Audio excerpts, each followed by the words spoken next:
The downfall of Superman and the rise of Kryto, the alpha dog, right?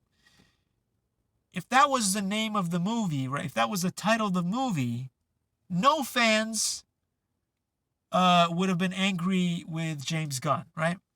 You understand what it is. It's the fall of Superman and the rise, right, of Kryto, the alpha dog. That makes sense? There would be no critics out there. They'd be like, oh, yeah, I get it. That's a cool movie, and I want to go watch that. I want to see the, the adventure of Kryto, the alpha dog, and I get it.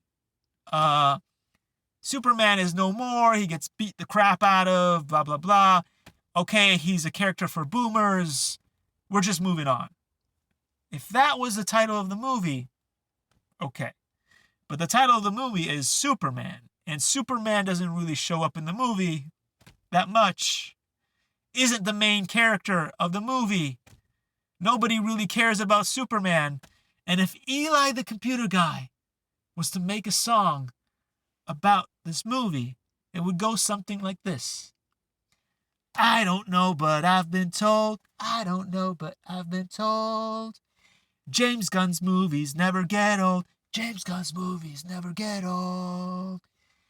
He strapped a rocket to Superman's back. He strapped a rocket to Superman's back.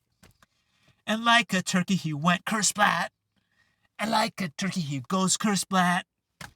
Up, down, up, down. Concrete, concrete. Our favorite hero got real beat. Our favorite hero got real beat. Yeah, there you go. That is the perfect song for the movie. So if you are a big fan of Superman, the original, and all that cool stuff, and even of Smallville, you cannot possibly enjoy this movie.